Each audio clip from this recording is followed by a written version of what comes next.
It's a Hooking Up and Tracking Down show, going into our 13th season, show dedicated to all outdoorsmen of all levels. Guys committed to giving you the facts about what's happening in the hunting and fishing world. They continue to share stories, information, and give advice on the great outdoors while making sure outlaws are exposed for the bad people they are. So pull up a chair, kick back, and prepare to be entertained as we pull the trigger on another presentation of the Hooking Up and Tracking Down show.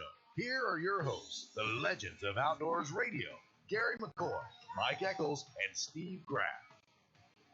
Hey, thanks so much for tuning in. Hook it up and track it down. 11:30 The Tiger. It's Gary McCoy back in the center of the radio like he is each and every week. 50-yard line. The Ranger Iowa Pro Staffer Steve Graff, and over there in the cheap seats, that little corner. That's the only place I can afford to. That little corner.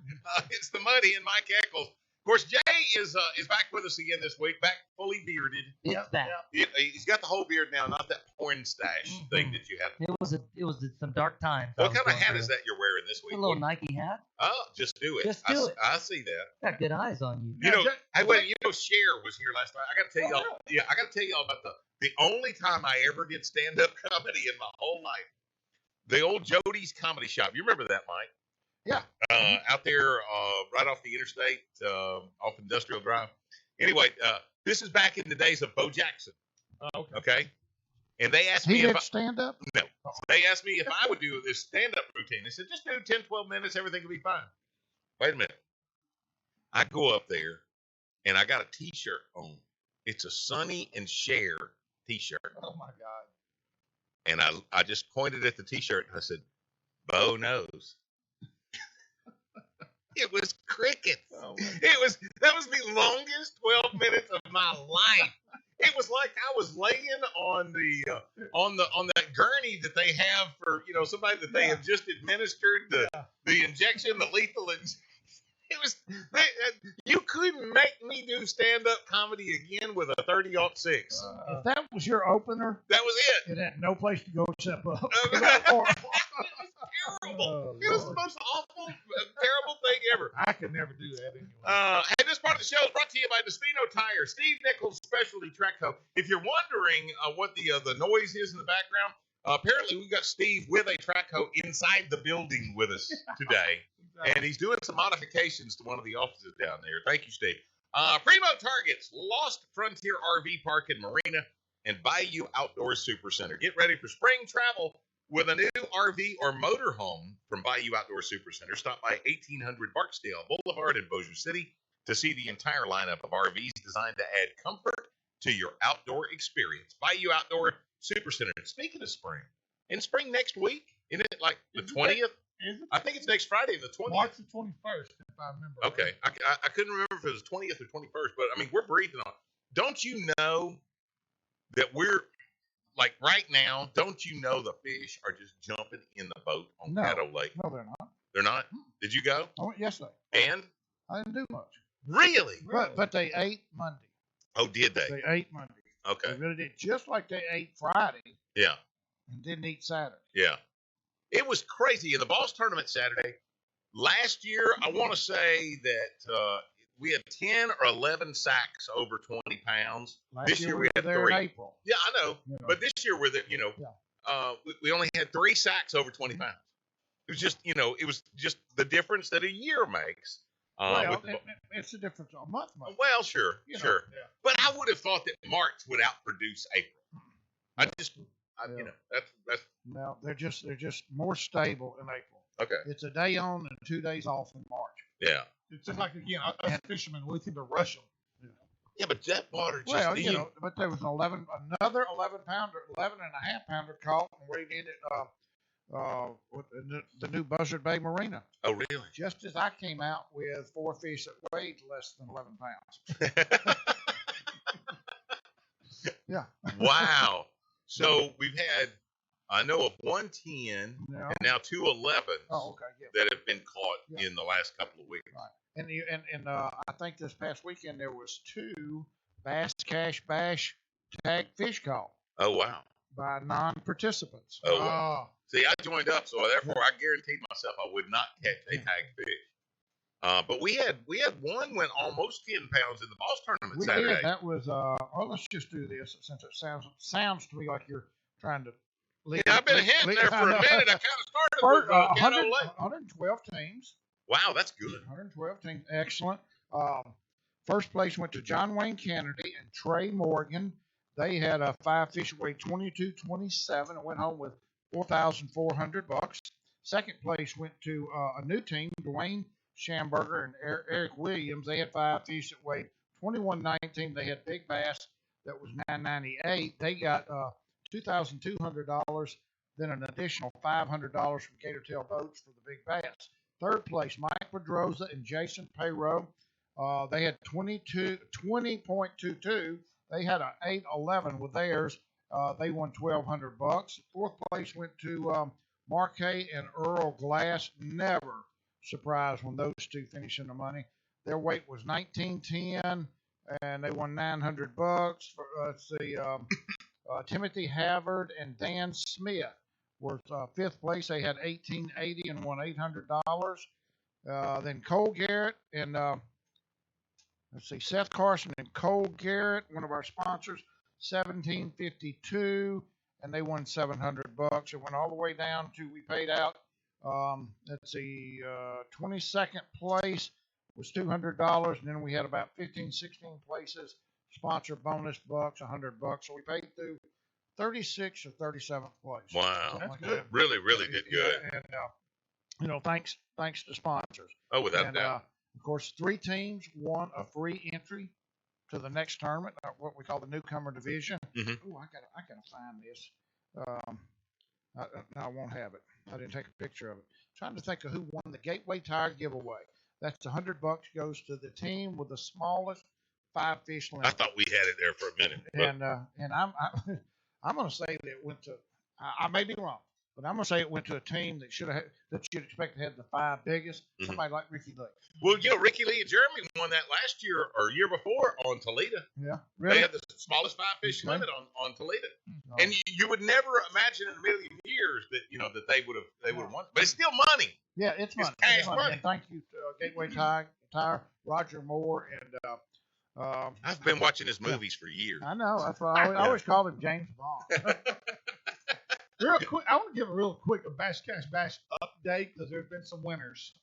Joseph Benoit from Orange, Texas, won a Toledo Bend tag of $1,000 for his catch, and he earned additional $500 bonus money.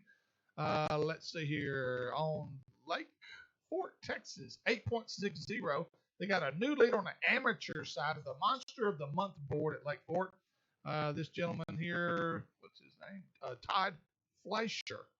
He has an 8 point. Let's see here. And here's one called off Lake Eufaula, a winner, Willie Cunningham, $1,000. And then also on Lake Fort, Don Potts cashes in, landed a Bass Cash Bash, $1,000 cash tag, and additional $500 for the entries with the bonus T-shirt. I got to tell you something that I did not know about until I went on to basscashbash.com to get signed up the other day, because I knew that we were going to be fishing Caddo Lake for the boss tournament. I was going to get to go pre-fish one day. It's like, you better get signed up. You don't want to be that guy again. I've already done it once. So I went to sign up, and PD has never told us about this. For $100 bill, you get signed up for all the lakes, and you get in on the T-shirt because, Boss is going back to Toledo next month. Well, he has told us that. Yes. Well, I was absent that day. Yeah. For $100 bill, you get signed up for every one of the lakes, and you get in on the T-shirt deal, which pays you extra money should you catch a tag fish.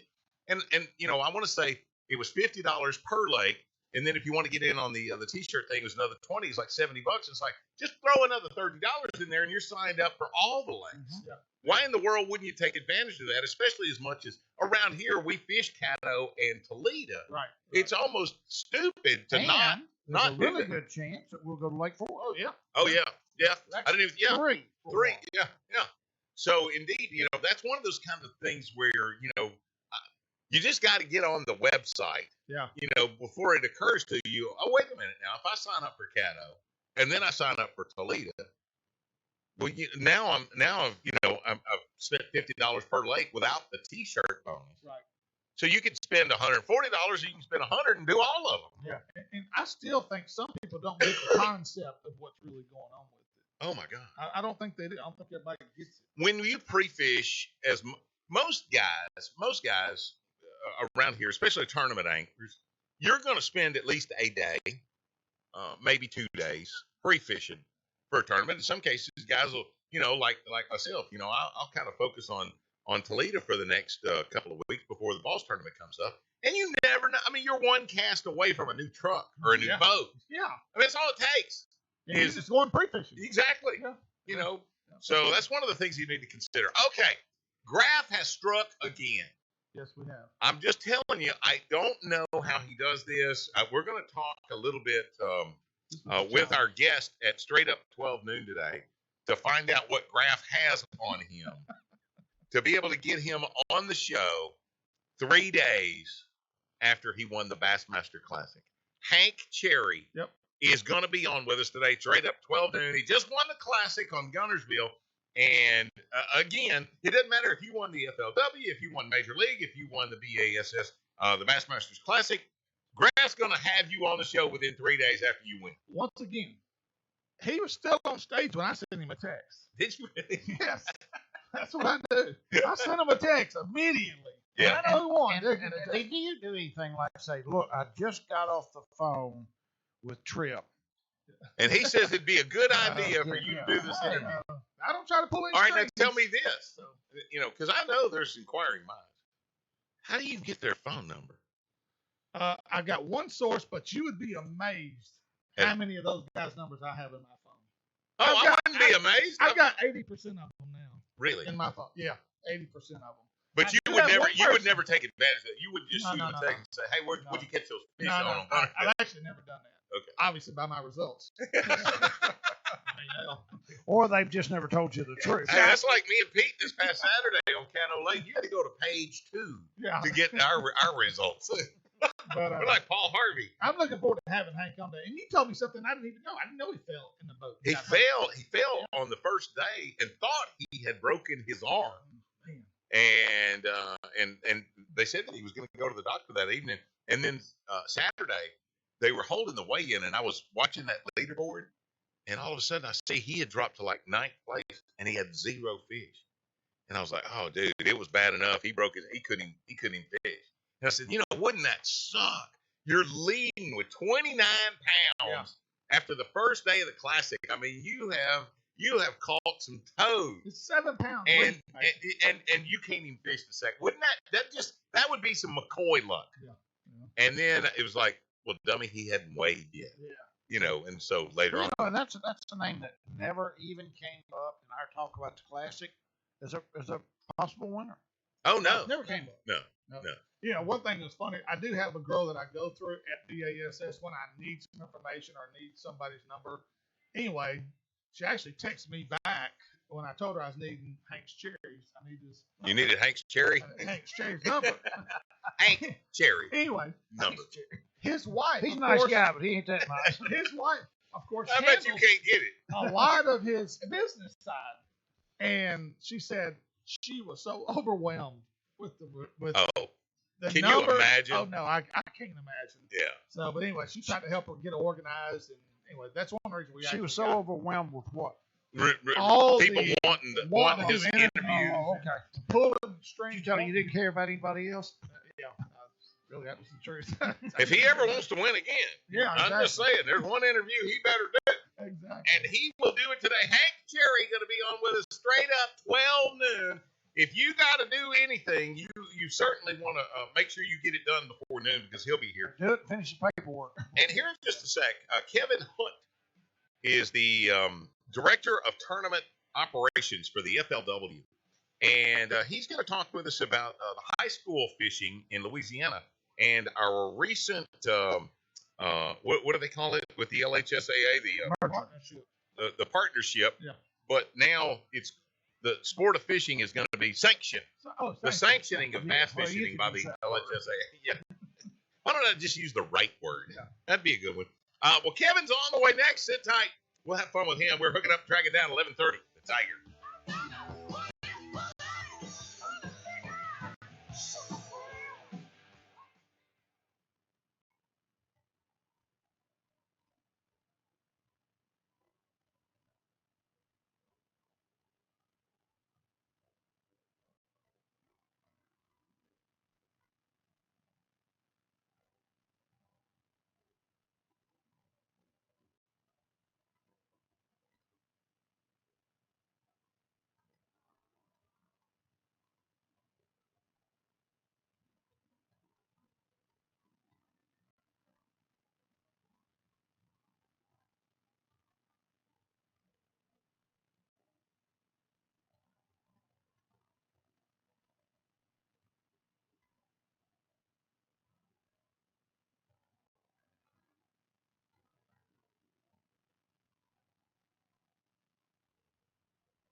If you missed a segment of today's show, you can go to HUTDshow.com, a site dedicated to you and the great outdoors.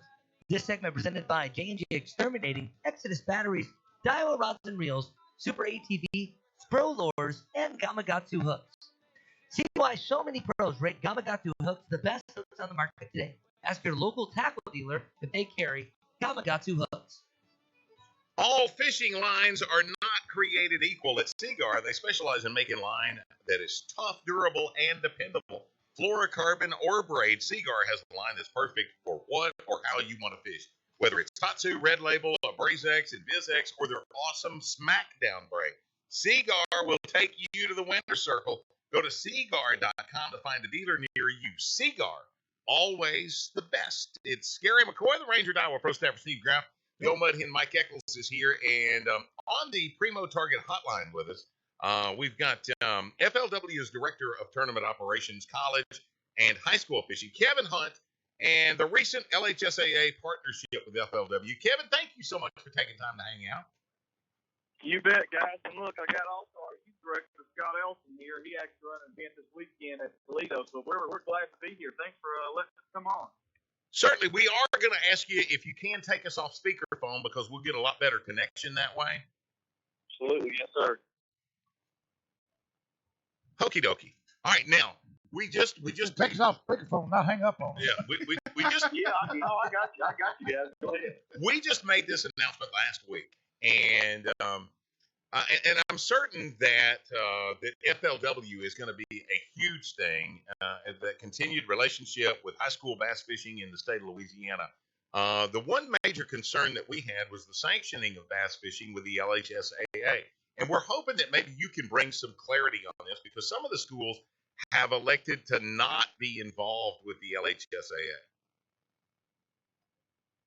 Yes, sir. Obviously,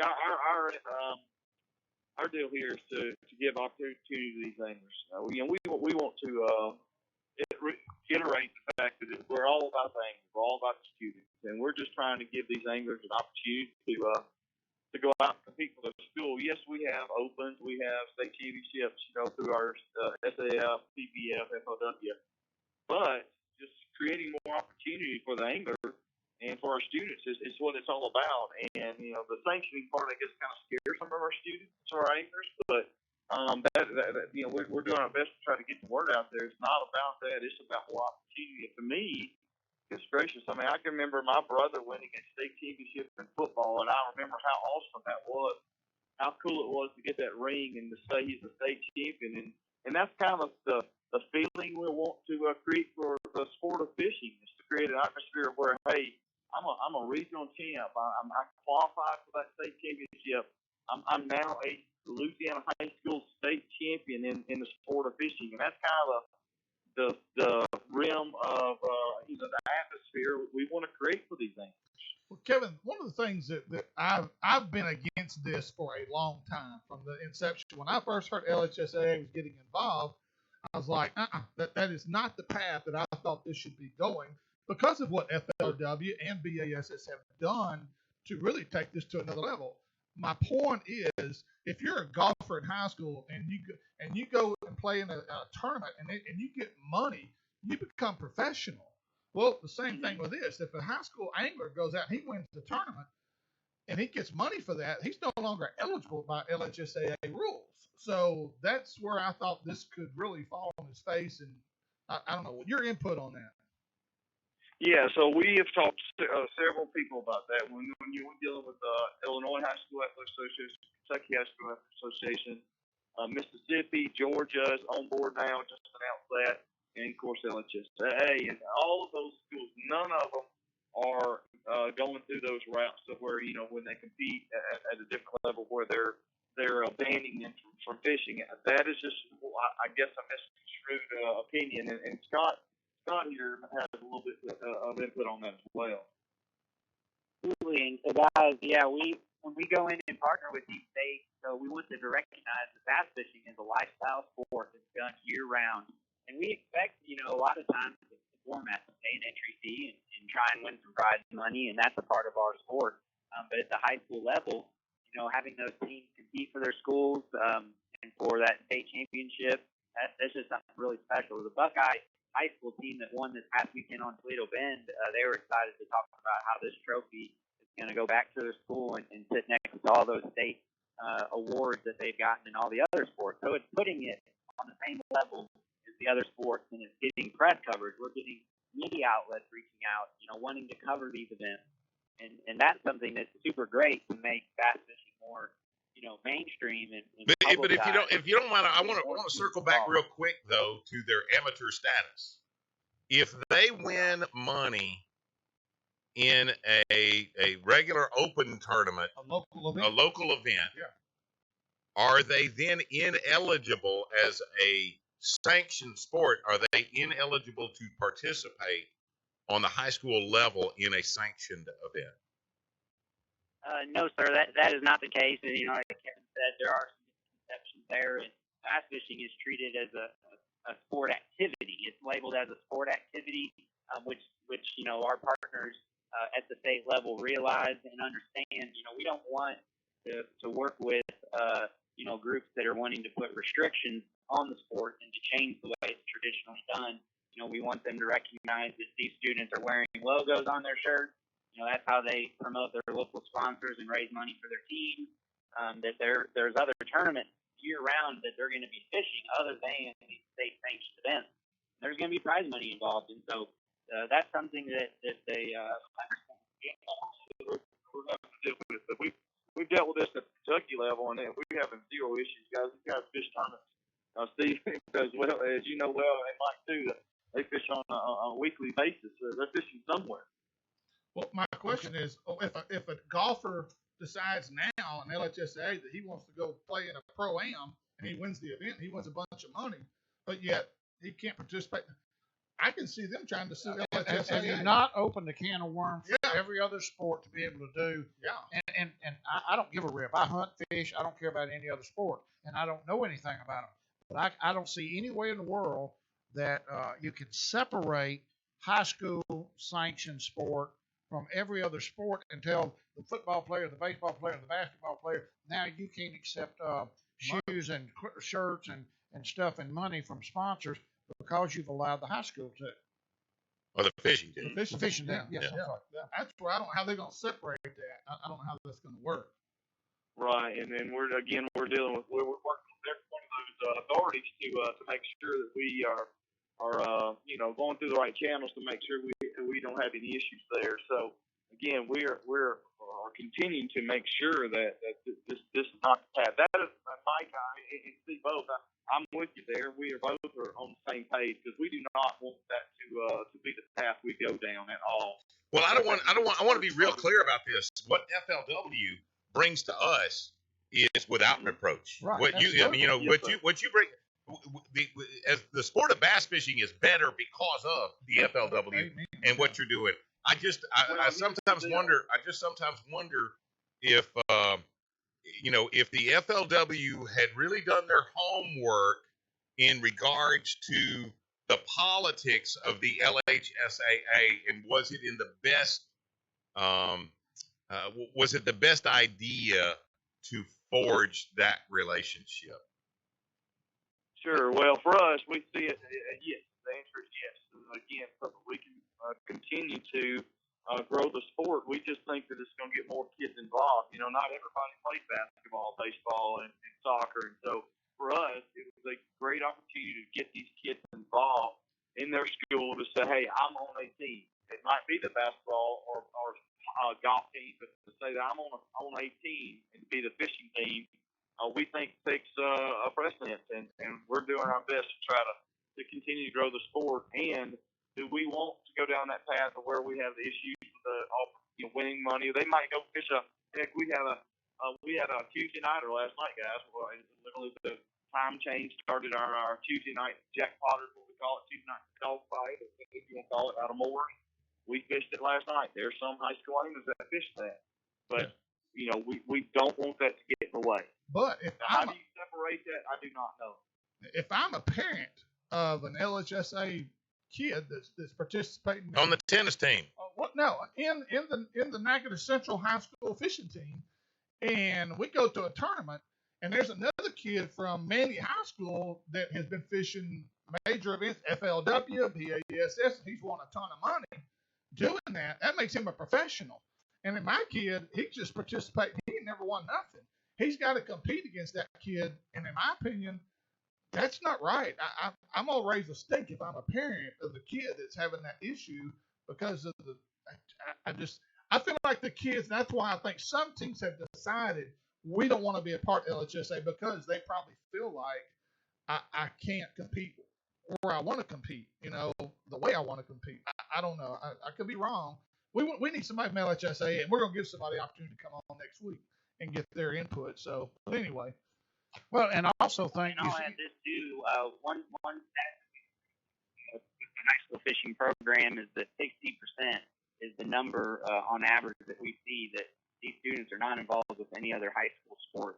Right. And that's something that's really attractive to the state, is you're bringing in a whole new crop of students to represent the school. And one of the big hurdles we see is that schools don't necessarily want to sanction a team. And so by having LHSAA involved on our end, we see it as a bonus. Them having it as a state sport is just giving credibility to it and pushing those schools that may have been hesitant in the past to say, all right, the state's supporting it, we should go ahead and make this happen for our students. And so, guys, we see it as a big we've got a couple more questions that we just got to get some answers for. Have you guys got a few more minutes to hang out with us? Yes, sir. We'll do our best. Yes, Okay, sir. okay. We'll try to make it quick.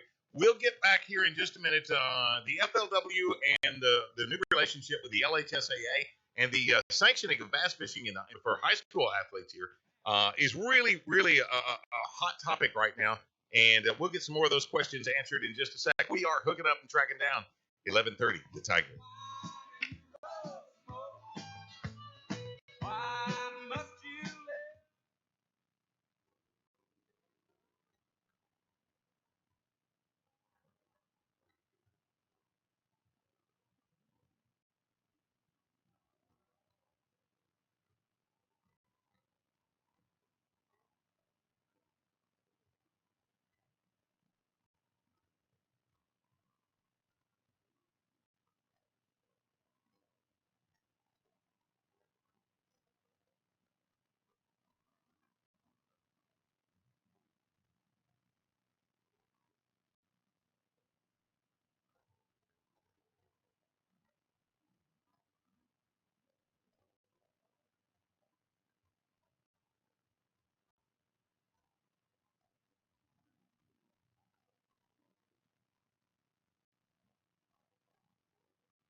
The Hooking Up and Tracking Down Show. Thanks you for tuning us in today. This segment presented by Sam Raber Marina Resort, Cypress Knee Outdoors, Nichols Department Stores, Commercial Power Equipment, and Bass Champs, the #1 team trail in Texas.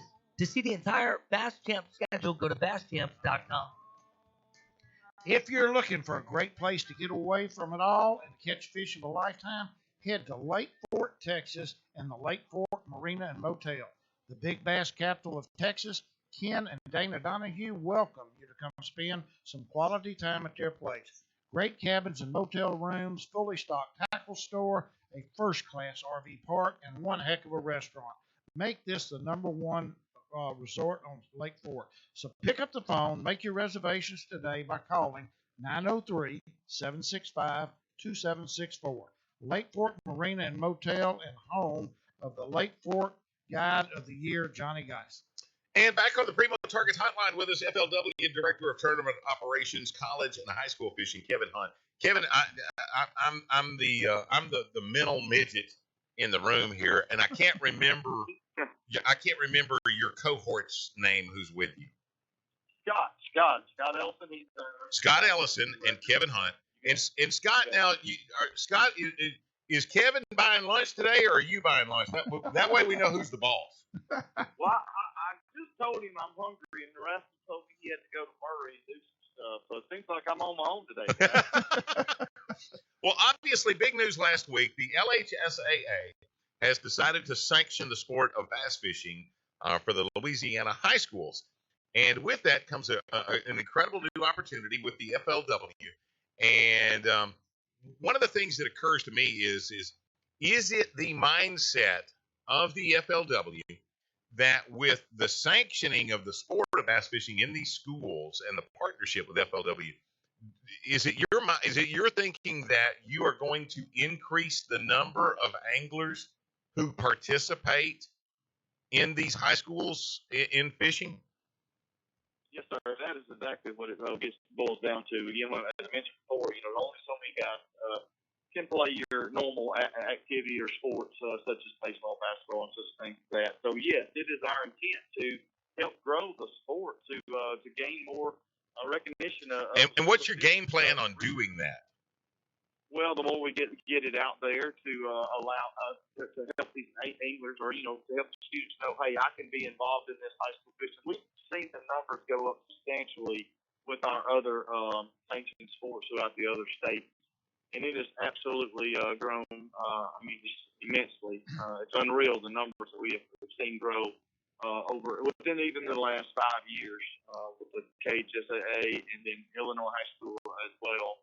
And so that's our intent, yes, is to continue to grow the sport, because when you get kids out there that want to be part of something and they realize, hey, I can do that. I can go get a fishing pole and I can be on the fishing team. I can wear a jersey, and that's what it's all about, yes. Look, I just got a text from Craig Mulford. Craig Mulford is a friend of mine for about probably 40 years, but he's also head of the high school association in our area. I don't know whether it's Northwest Louisiana or whatever. Now, I'm speaking to Mike, right? Yes, this is Mike. Thank you. Yeah. And Craig just texted me, and he said it does not matter if they win money fishing or playing. I wish he hadn't said this. Playing in a church cornhole tournament. They got to change the name of that game. Tournament. LHSAA rules prohibit student athletes from winning money, no matter if it's fishing or not. This isn't a new rule. It has always been the potential to compromise eligibility of student athletes who win money, racing, rodeo, whatever. So right. So and now, if you go to the website, if you go to the Louisiana High School Athletic Association website, it does show it as a it's different, non-sanctioned. It's different than football or your basketball. It's just different, guys. I don't know how else to explain it. It's the same thing here in Kentucky. It's the same thing in Illinois, Georgia, Mississippi.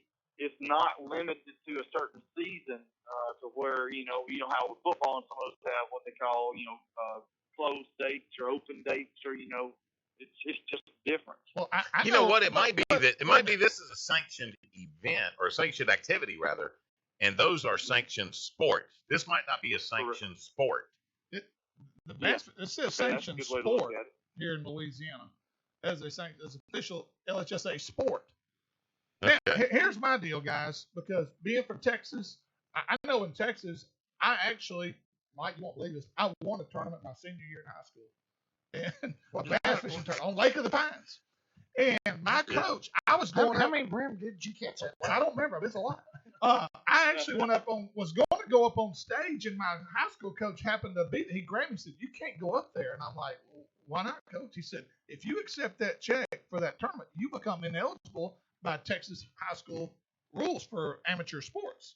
You have to send somebody else up there, your mom, your dad, whoever, can go collect, but you can't go accept that check." And Louisiana's, I'm a former coach in LHSAA. I don't know how they're going to get it. I'm just telling you, they have opened up a can of worms. They're going to have some problems here in Louisiana if this comes to fruition. And it doesn't have anything to do with the FLW. No, I don't want to. No. It doesn't have any. It has everything to do with the politics of Louisiana. Well, exactly. There's my question. How many states have an organization over their sports like SAA. Oh, everyone. Every Everyone. one of them. I can assure you, FLW, beware. None of the other 49 will run theirs the way Louisiana does. Yeah, that's exactly right. I mean, I'm telling you. Yeah. And if I'm speaking to somebody that's a member, I'm sorry, but I can assure you, Louisiana's is so screwed up and so politically Motivated. that it won't be like any of the other 49 states. Well, if I can just add this a little bit, that's why I guess I'm a little taken away here, guys, because honestly, it's been so smooth with Illinois, Kentucky, Georgia, and all the others I mentioned. Where we've been working hand in hand with Adam McDowell and some of those guys. It's been flawless thus far. We did have a little event this past weekend. Didn't have very many votes, but our event coming up this coming weekend. We have 3 this coming weekend. Bayou Signet at Champlain Basin, and I'll be running the one on Caney. And we're excited about it. Our numbers are pretty decent, and compared to our first year at Kentucky, we're actually right at the same amount, up just a little bit. And so we're excited about what the future holds. And I understand what you guys are coming from. You live there, you sleep and breathe what's going on there. I get what you're saying, but And we don't like a lot of it, but We live here anyway. I do have another question. Will a team have to be involved with the LHSAA in order to compete in one of the FLW events?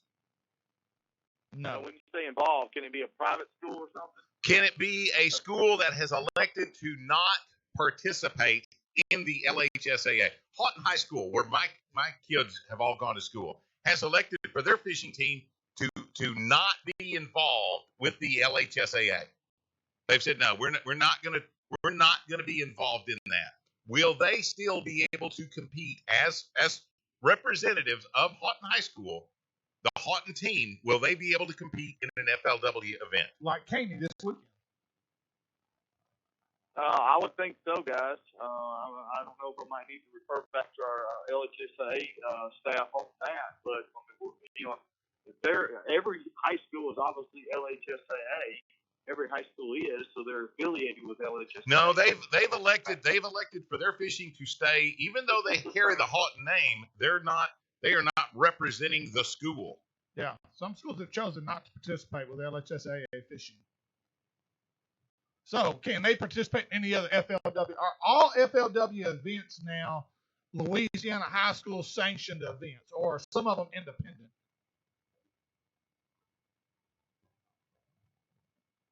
Yeah, my first response is going to be if they opted not to be affiliated with the Louisiana High School Athletic Association bass fishing program, then they would not be able to fish the regional.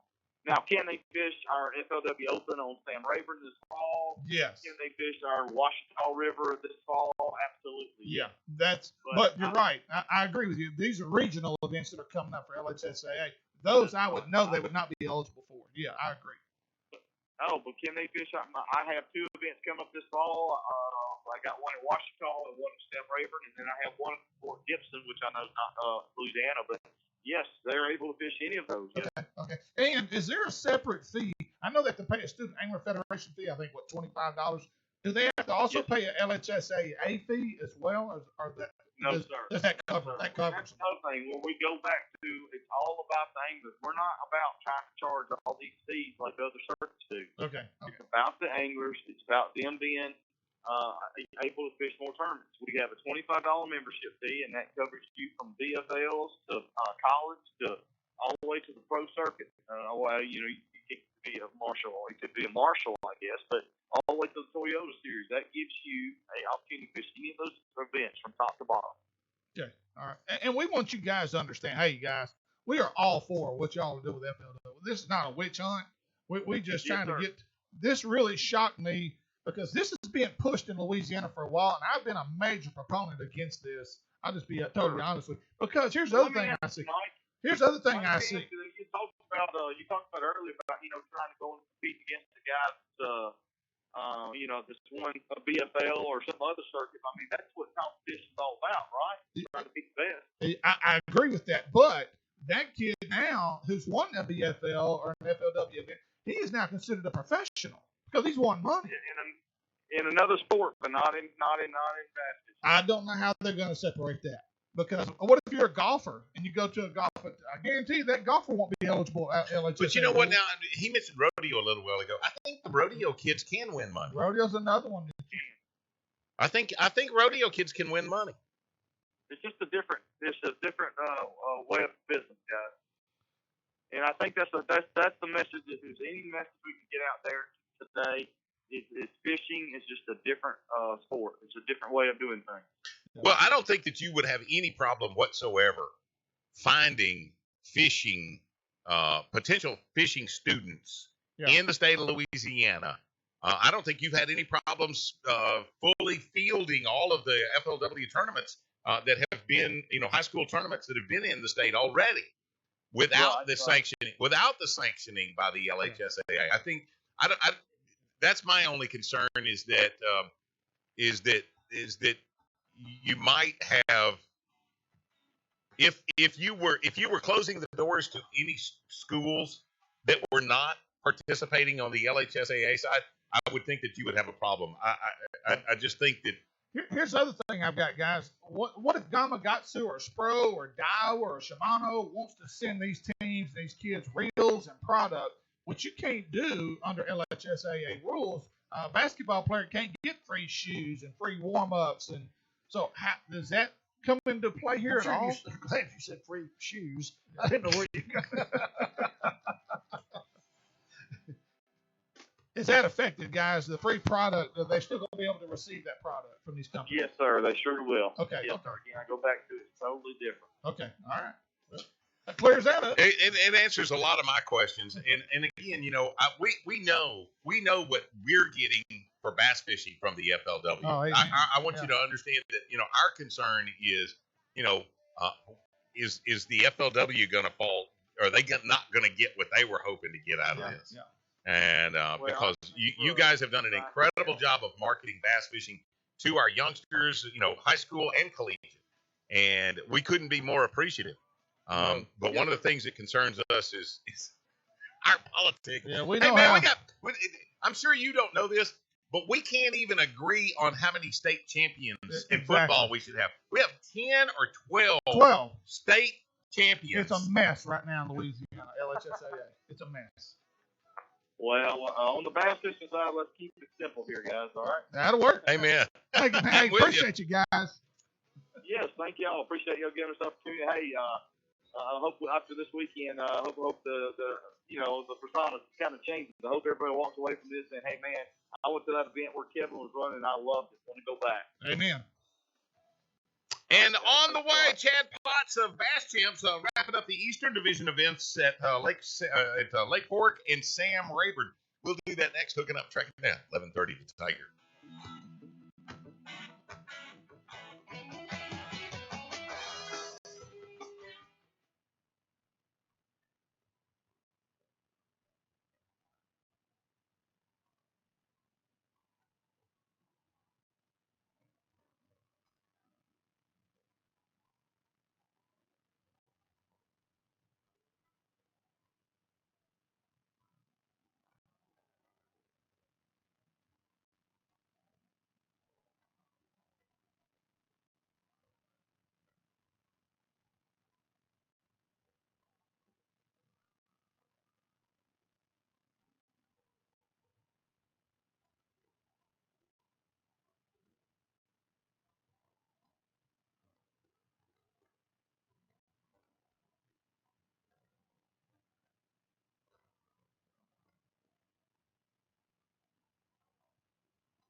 If you're looking for insight and opinion, check out our blog page to see what's on the minds of the legends of the great outdoors. This segment presented by Candyman Pet Lodge, Jimmy Grange's Natchitoches Ford, Bass Cash Bash, Toledo Town and Tackle, and United Rentals.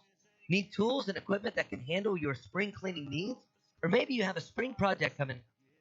United Rentals has everything you need to handle any and all jobs you may have. Go to UnitedRentals.com to learn more. At Seagar, here's your Seagar fishing line tip of the week. At Seagar, they think of ways to make your fishing better. If you're looking for a good leader for your Carolina rig, try their new J40 leader. Designed for a great connection between braid and fluorocarbon, this leader has great knot strength and is abrasion resistant, allowing for a better hook set. This new line has been getting rave reviews as one of the best lines for 2020. So if you're looking for that great leader connection with braid, try the new J40 leader by Seagar. This has been your Seagar Fishing Line tip of the week. Okay, before we jump in with Chad Potts, I just got this from Brandon White. Thank you, Brandon. He says the FLW guys are saying it's to get more kids involved, but any one school can only put 6 boats in an LHSAA tournament. Therefore, we would have to pick 12 anglers from Houghton to fish when we have 30 plus on the team. Therefore, we would have to tell 18 kids they can't fish the event. We need to talk to somebody from the LHSAA. Right now, though, on the Primo Target Hotline, it is Chad Potts of Bass Champs wrapping up the Eastern Division events, Lake Fork and Sam Rayburn. Boy, you know, Chad, isn't it incredible that we've got this new problem of all these young high school and collegiate anglers, and the problem being that, you know, we only got so many lakes and we only got so many tournaments, and these kids are all coming up, and the first thing they want to do is they want to fish a Bass Champs tournament. Isn't that an awesome problem to have? Man, it is good to see all that and good to talk to you guys. It's been fun to watch all these, you know, all the high schools and everybody talking about it now. Even people that aren't fishermen are, you know, saying, "Hey, my nephew's on the fishing team. I didn't even know there was a fishing team," kind of deal. But it's been really neat to see and watch the sport grow, and we get to see a lot of those guys now. How many teams, Chad, would you say are high school fishing teams that have come into Bass Champs probably because of high school bass fishing? Just ballpark it. You know, what I see more of is the dads or the granddads fishing with their son or their grandson or granddaughter that are on their high school team. They may be a freshman or sophomore and they can't run their own boat, but they'll, instead of them fishing with their old buddy that they fished with forever, they're bringing out their kids or their grandkids now. So that part, you know, I'd say on average we probably get about 10 or 15 of those an event. You know what? It's amazing to me because my dad never got into bass fishing, and yet and none of my sons are really into bass fishing. And yet, in tournaments like Bass Champs and all around, you'll see a father and a son, Randy and Jeremy Farah, and you know, Johnny and Josh Johnson, Brandon Kevin White. Brandon Kevin White. We just talked about Brandon there at this. You know, I think that's the most awesome thing in the world is a father-son, father-daughter that are out there competing in Bass Champs or any of the tournament circuits out there, because that lineage is being extended. You know, that heritage of being on the water together. Billy and Lisa Phipps. Great example. Yeah. Because Billy and Lisa have been fishing together 5-6 years. Well, I was going to say, you know, since she was really old enough to really appreciate getting out competitively fishing. And so when you guys are putting on a tournament circuit as incredible as Bass Champs, and you see that, then you know, hey, look, you know, we've hit a home run because it was important enough to dad or granddad to include that youngster in there. Yeah, we about 8 years ago, we kind of made a real big push towards bringing more juniors into, you know, bigger tournaments, because what was happening is guys were saying, you know, I'd really like to fish with my son, but I kind of feel at a disadvantage because we're only 12 and everybody else is fishing has a guy that's their partner that's, you know, an experienced angler. So what we did is made it to where anyone under 16, their entry fee is free to Bass Champs. So essentially, our entry fee is $300.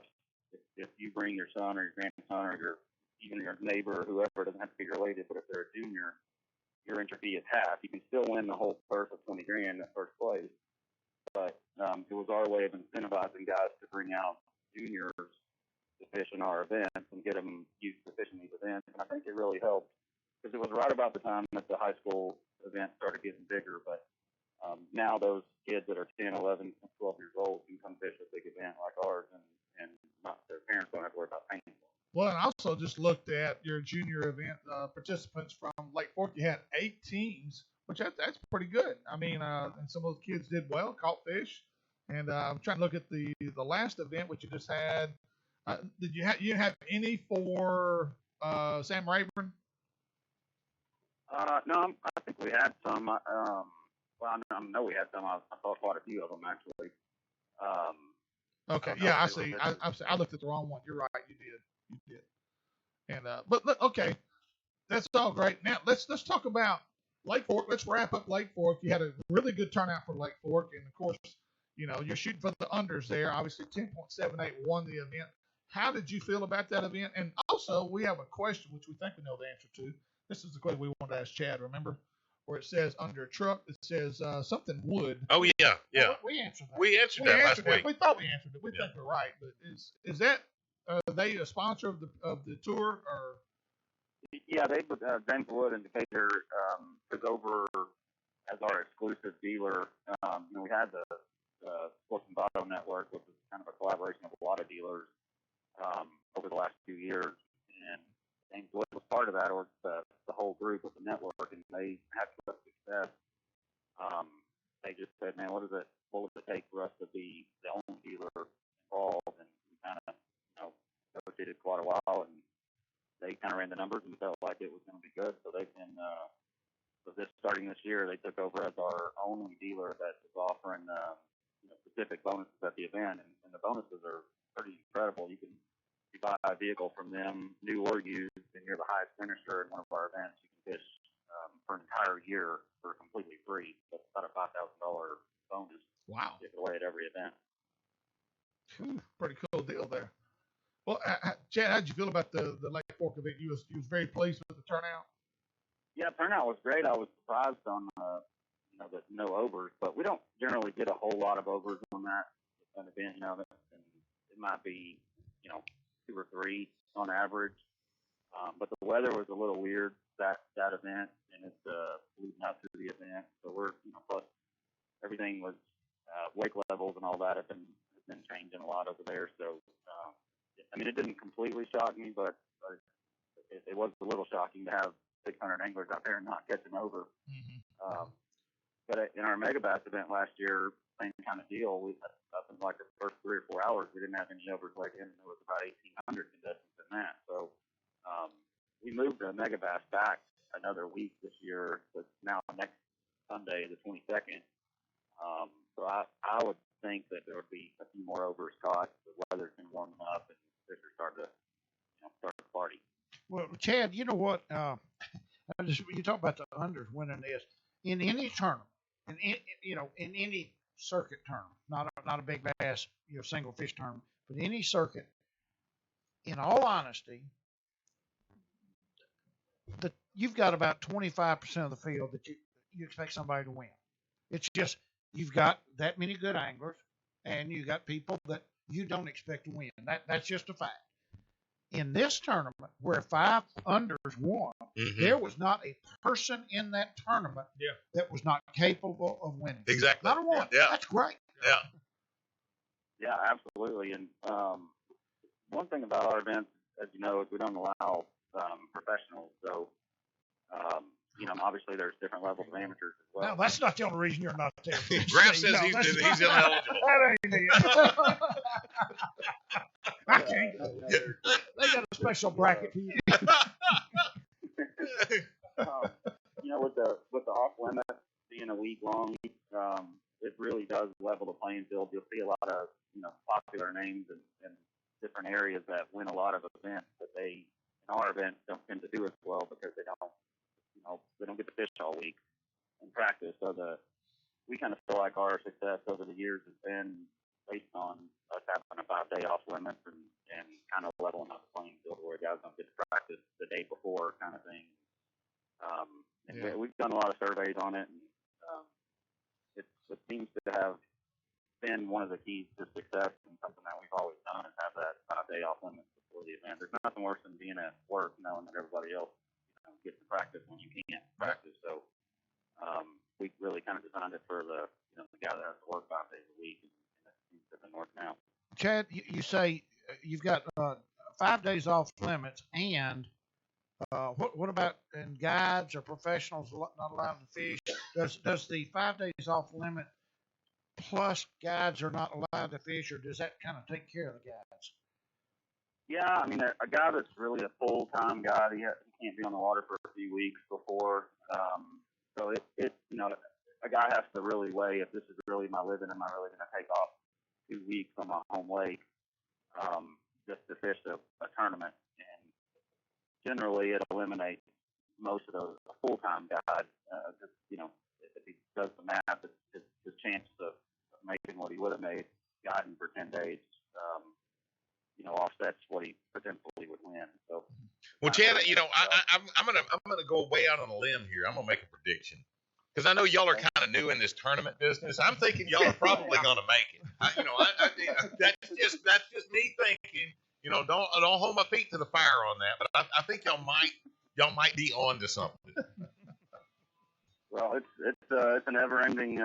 We have to make adjustments all the time and try to stay ahead of the game. So it's definitely can't get complacent with anything. Chad Potts, thank you, brother. Chad Potts, Bass Champs, and some incredible events they've had on Lake Fork and over at Sam Rayburn. And I'll tell you right now, if you have not checked out their website and looked into this, one of the most well-oiled machines in the world of bass fishing, and you can never complain about the turnout. You can never complain about the payout. You can never complain about the way the tournaments are executed. Just incredible stuff. And we certainly appreciate our relationship with you, brother. Yeah, I sure appreciate you guys, and hopefully we'll see y'all next weekend at the Mega Bass event. It's going to be a good one. 20,000 guaranteed every hour. The biggest one-day fishing tournament in the world. In the world, he said. He said the world. In the world. In the world. Yeah, and Louisiana. They might make it bigger than most. Yeah, exactly. And we are hooking up and tracking down 11:30. The Tiger.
Welcome to the Hooking Up and Tracking Down Show, a program dedicated to all outdoorsmen with tips and info that'll make you a better outdoorsman. Sit back and enjoy the legends of the outdoors radio. Jay Watley here. Here are your hosts, Gary McCoy, Mike Eccles, and Steve Graff. Hey, this segment is brought to you by the Red River Waterway Commission, Daiwa Rods and Reels, Seagar Fishing Line, and Lake Fork Marina. Make your cabin, motel, or RV park reservations right now at the #1 resort on Lake Fork. It's Lake Fork Marina and Motel. We just had Chad Potts with Bass Champs on, and this weekend there is a huge event taking place at Lake Fork, Texas. Mega Bass, $20,000 cash guaranteed every hour. If every hour, first place, $15,000 for first place every hour, all the way down through 10th, $200 for 10th. You can also win the big bass of the day wins $15,000 cash and a brand new Skeeter ZX200. It's a $200 entry fee per person. Checks are not accepted on site. On-site registration times Friday 5 to 7 and Saturday 3/21 from 12 to 7 p.m. Sunday morning they'll take them at 5 o'clock in the morning. This is a Sunday event, so if you're looking for something to fish this weekend, hey, and Lake Fork may be on fire this weekend. On the Primo Target Hotline with us, a really, really incredible honor for us all. The BASS Bassmaster Classic champion, he is Hank Cherry. And Hank, you know, one of the things that the guys weren't aware of was, first off, thank you, thank your wife, Yes. thank everybody who has made this happen. We've got to know what kind of pictures and dirt that Graf has on you in order for you to be on the show with us just 3 days after the Classic, because he manages to pull this off with every Classic and even most of the elite wins. But one of the things that they weren't aware of was that you had hurt your arm in the middle of day one. You were going to get that fish and hurt your arm, and you thought, oh my God, I have broken my arm. I mean, and I want to say at that point, you only had like 20, 21 pounds of fish, right? Yeah, I did. I didn't know what I had done, but it was definitely a little bothersome, I'd say, to say the least. But I got home yesterday, got the shot in that thing, and my doctor assured me that he didn't think there was anything structurally wrong. That the shots should last me through the season, and at the end of the season, we'll go in and get an MRI check and see if there's anything he needs to go in and clean up. Did you have to change your hook set, for the rest of the tournament? Or your pants? Not really, because I pretty much, most of the power comes from my left side. It was my right elbow, but it still stings because when you jerk, especially like with a chatterbait or a jig, you're applying pressure. You grip with that right hand, and that's what hurt. Every time I would squeeze my hand or bend my right arm up and down, it just felt like somebody cut me with a pair of scissors. So he basically took two a leave and went fishing. I'm going to just tell you, it takes a real man with big boy pants on to just about dang near tear your elbow off and just keep hauling those giants in the boat. And it just really never let up. And now you never had another 29-pound day. But, dude, you didn't have an off hour, it seems like. No, it seemed to all come together. I knew after practice in the rough weather we had, it just was not going to be one of those tournaments where you were going to find a huge school or it was going to be fast and furious. You were going to have to stay methodical, keep to the game plan, and when you got the bites, you're just going to have to capitalize. Well, what was through day one? Because that was your big day, and from what I gathered from you, you abandoned your game plan. Is that right? Yeah. I know that sounds crazy, but day one, I kind of went to plan B. I was planning on running to Town Creek. I just knew from the way the wind direction and where places I wanted to fish set up that they were going to get pounded and it was going to be very hard to present any bait properly. I have some history in that Browns Creek area. I noticed from our official day of practice that there wasn't a lot of competitors that paid any attention to that stuff. So I went with plan B and it ended up being perfection, I guess. Well, tell us how you caught your fish the first day. The first day I went to a grass flat in the back. So everybody that fishes has one of these places where, throughout your life, somebody's always telling you, and this is a good place to fish. You may have fished 500 times and never caught a fish. I mean, and that's this place is kind of had history with me from going back like 12 years ago with a buddy of mine. It's a long time. And I visited in the last time here in the Classic. It's very good. I visited last year when I finished 8th. Didn't do any good. The last official day of practice, on that Wednesday, I flew up there and I caught one small male, had one other bite that I thought was a really big fish. And these were on a rattle trap, so it's kind of slight breeze, but I could maintain the cast. So I started on the rocks the first day. It was slow, so I ran into the grass. The wind was so hard, I just picked up the jackhammer. Because it's heavier, I keep my rod down. I put the poles down, cast with the wind. And that was going to be my best presentation. I milled around back there while I caught a couple, and then I caught that, I don't know, like a 5 3/4. And like 5 minutes later, I threw to the right of a little stick up back there, and I caught that 7-2. And then the very next half, I threw to the left of it, and I caught like 6.5, and then just started rolling from there. I caught a good limit back there. I ran back to the bridge. I picked up my crankbait off a little rock thing that I knew about that come off the side of the causeway. I bombed it down with the wind, so I made sure I got a good long cast. I was using a kind of a modified square bill, but I knew if I get a long enough cast with the wind, I could still get the depth I wanted. And when I hit the little rock pile, I guess is what you call it, it loaded up, and it was that other 7-2 or whatever. So I had twins. And then I stayed on the causeway the rest of the day, called about 4.5, 4 3/4 on the jerkbait late in the day.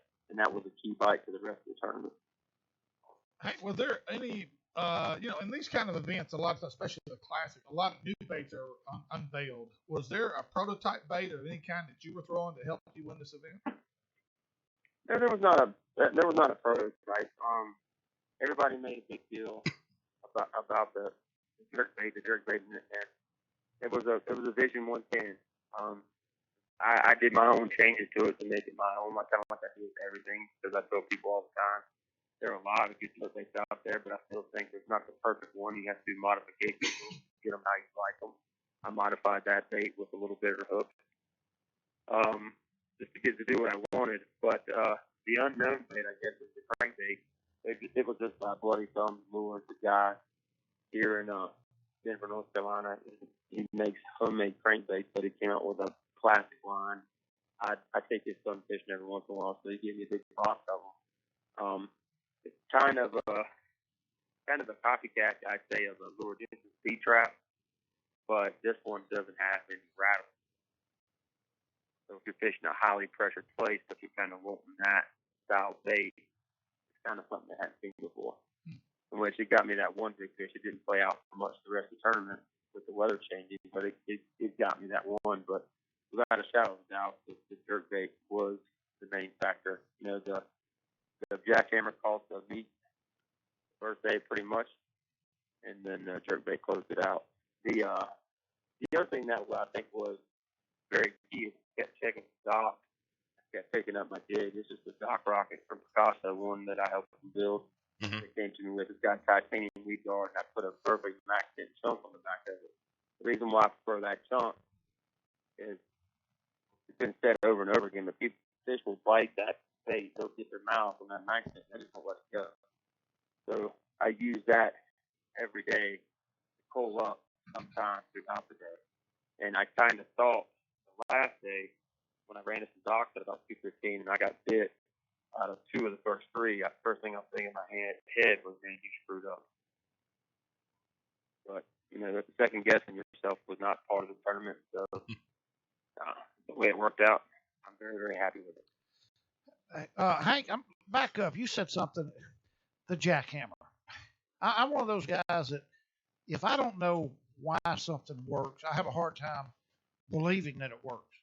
And when the jackhammer came out over the original Z-Man chatterbait, everybody went crazy, and you look at them, and everybody says, "Oh, you're just going to get 4 times, 5 times more bite." Why does the jackhammer get more bites? Well, I'm gonna explain it to people. This is very easy. There are only 2 bladed jigs that you can throw that I think on the market today that are effective. I mean, the original chatterbait was the original. It's nothing like it was when it first came out when they were handmade. That's pretty much what the jackhammer is now. Is the original chatterbait?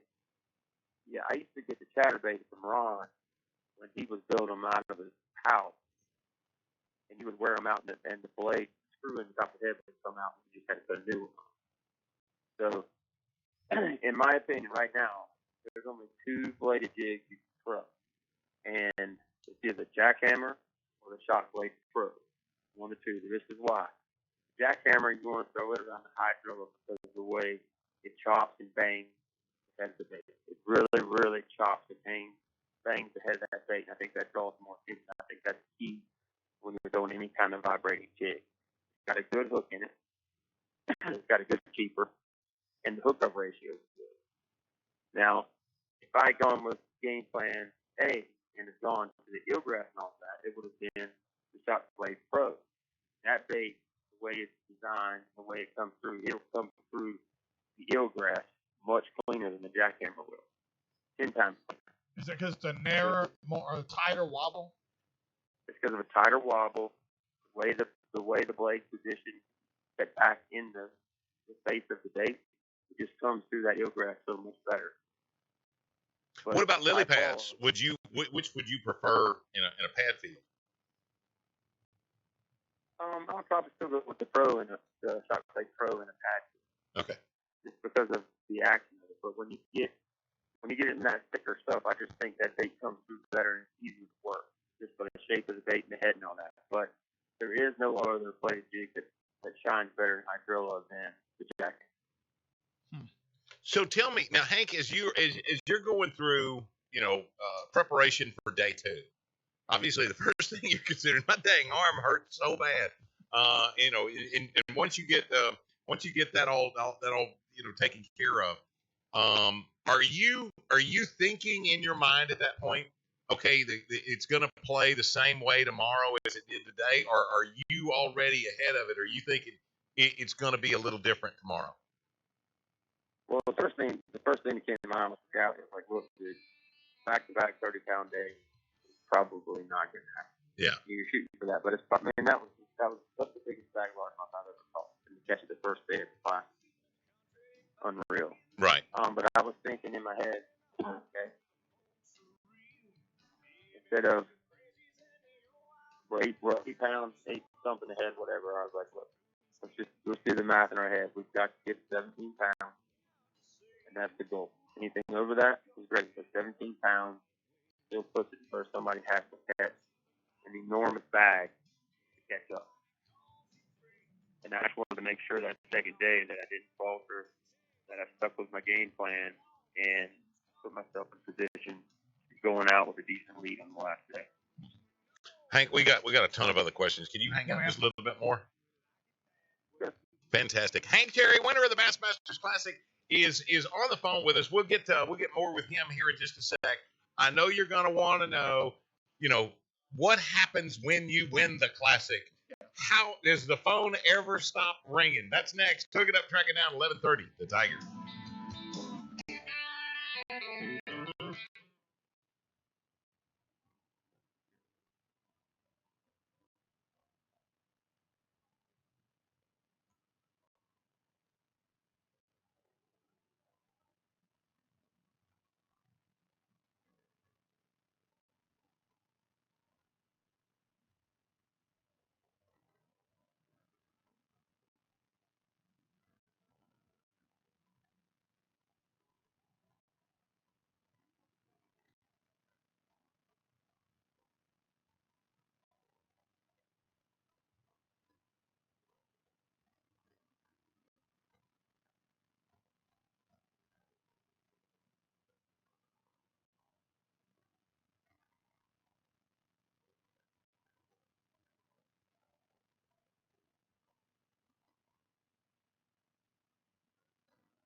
Make sure you check out our Facebook page at Hook It Up and Track Them Down. Inside and outdoors information with some great giveaways. Like us and share for your opportunity to win some awesome prizes. This segment presented by Super ATV, United Rentals, J&J Exterminating, Spro Lures, Exodus Batteries, and Sam Rayburn Marina Resort. For a relaxing place not too far from home, check out Sam Rayburn Marina Resort. Volleyball courts, kids, playground, and cabins on a private beach, perfect for a great getaway. Go to samrayburnmarinaresort.com to learn more. Hey, fishermen, if you want to win money like the pros, then you've got to fish the Bob Seeley Big Bass Splash Series. Up first, Lake Gunnersville. It's just a couple of weeks off. March 27, 28, and 29. $280,000 cash money and prizes up for grabs. $148,000 in hourly payouts, all for weighing one fish. Nobody does it like Bob Seeley, so make plans now to fish this and many more Seeley events scheduled for this year, 2020. To register for this and all those Seeley events, go to SeeleyOutdoors.com. And on the Primo Targets hotline with us, winner of the Bassmasters Classic, it's the dream of every little kid who ever thought about fishing. I'm telling you, one of these days, I'm gonna win the Bassmasters Classic. And now you've done it. Have you had any chance to rest at all, Hank Terry? I haven't had much of a rest between phone calls, texts, emails, interviews, visits to the doctor. Here, as soon as I'm done with you guys, I'm going to the elementary school to visit with the fourth grade at my son's school. I was invited to come over there, bring the trophy. They were kind of following along as all this was going on. So, that's got to be the coolest part of it all, right there. Oh man, that's got to be the best part of it. Dude. Yeah, it's cool. I had a lot of support that I didn't know I had. I mean, that's kind of the cool factor about it. Not only local but nationally, but I can't say enough about how respectful the fishermen at Gunnersville were to me this past week. I mean, they didn't try to impede on my water. They didn't get too close. They cheered me on. When things got slow, they were cheering me on. When things were going good, they were cheering me on. It was just a very surreal experience. Did they laugh when you fell down? No, there wasn't anybody there by that point. Hey, give us a little background on yourself. Were you an athlete in high school? Did you have high school fishing? What was your avenue? And give us a little background on yourself. In high school, I played football, basketball, baseball. I went to college, I actually played baseball. If they would have had high school fishing when I was in high school, I probably never would have picked up a bat again. Yeah. That was my thing. I told my father since I was just a little lad that I was gay. And when you say that when you're a wide-eyed kid, people look at you, yeah, whatever, you're dreaming this, that, and the other. But I guess I'm proof. You dream it, you can achieve it. You just got to do it. Yeah. Well, Hank, this is our Exodus Batteries question of the day. Because now, I mean, you've climbed to the top of the mountain. You have won the Bassmasters Classic. And what is going to be your biggest challenge for the 2020 season now that you've already won the Classic?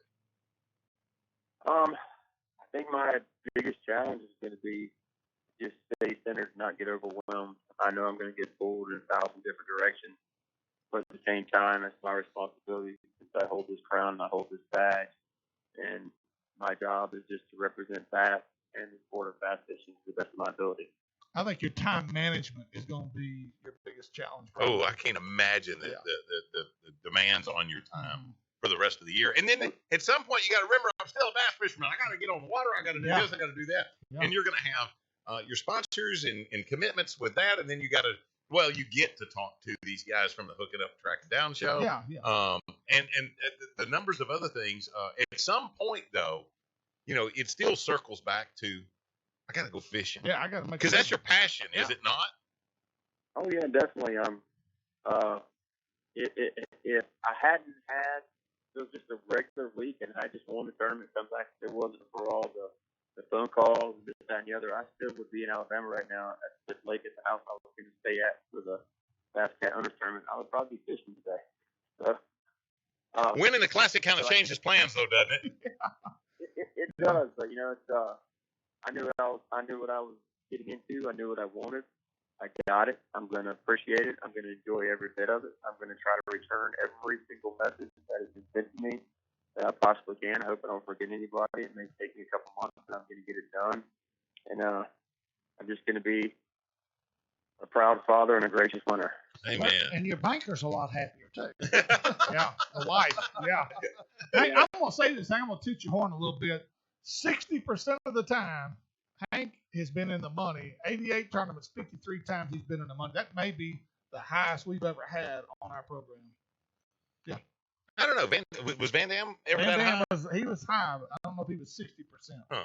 Yeah. So Hank, how does it? I mean, when you set up on a lake like this, and everybody will tell you try to get rid of any preconceived notions that you have. But wouldn't you say a little bit of the history that you had there in Brown didn't that kind of play into your favor?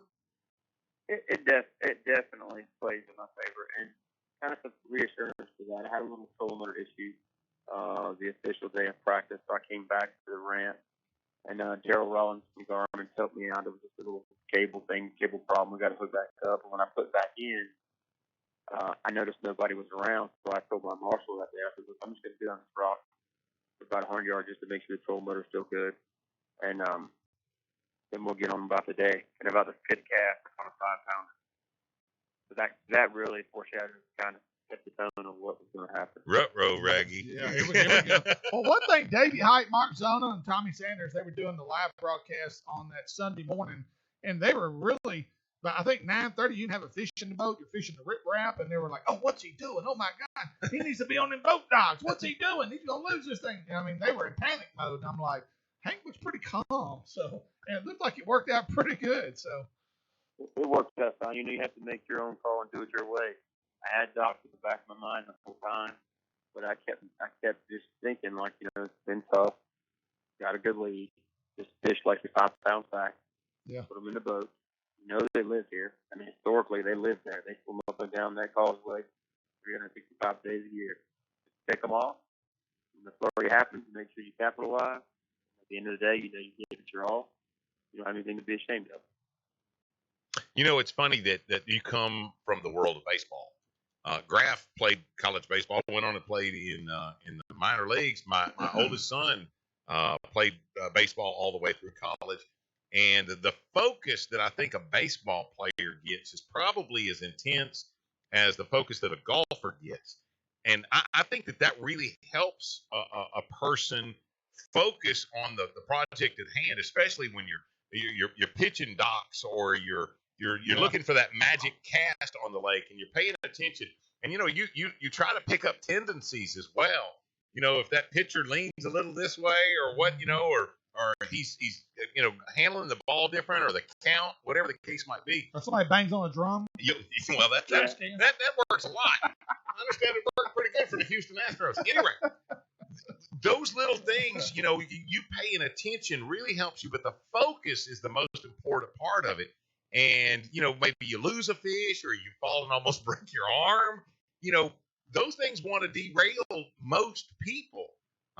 But as a trained athlete, you circle back to that focus. Wouldn't you say that mental side of the bass fishing game is the one that gets the least amount of credit, but it's probably the most important? It definitely is. That is 100%. It's very easy to lose your way and drift off. You have to stay in the moment at all times. Just like if I was playing shortstop and the pitcher's throwing a good game, you have the tendency to kind of wander off because there's no action in the infield. But everybody will say this plays baseball. The minute you're not paying attention, the ball will find you. Oh, exactly, exactly. Amen to that. And that's how you lose fish. You're not expecting to get bit, and then there she is, and she weighs 7'2". Yeah. Yep. Well, dude, you just cannot imagine how excited we are for you, and that I hope you don't have any kind of permanent damage with this elbow, the shoulder.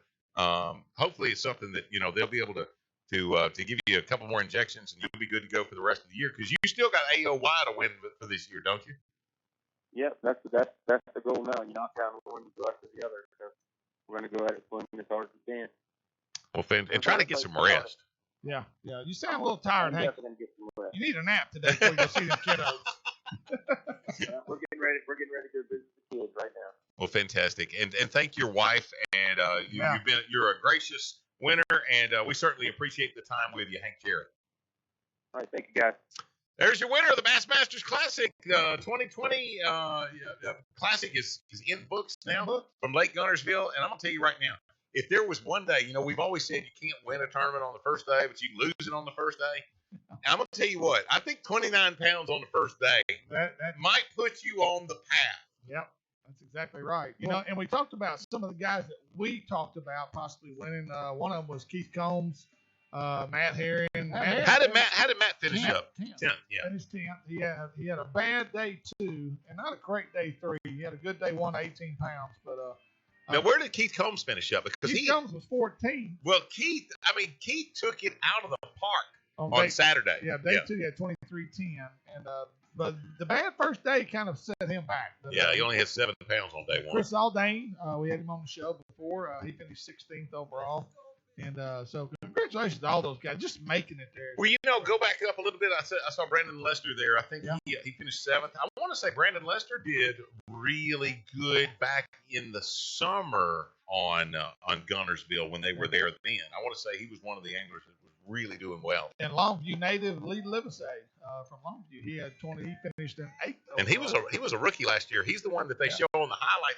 His fish was under a dock or a pier, and this was when they were in Florida, and he had hooked a fish on the other side, and he had to get the fish all the way under this pier. He had to actually hook his own fishing line. That was Lee Livesey.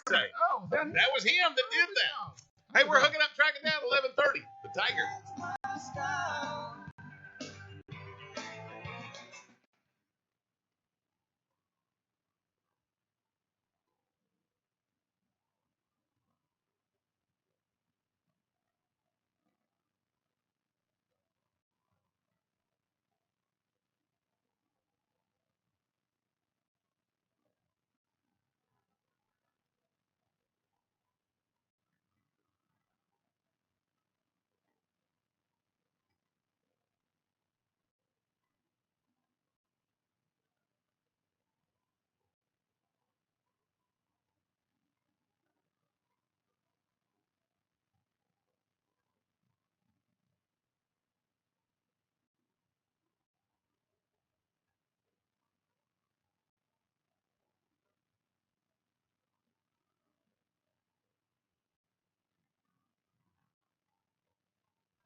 If you missed today's show or maybe just a segment, you can tune in Saturday morning again, 6 to 8 a.m. right here on 1130 The Tiger.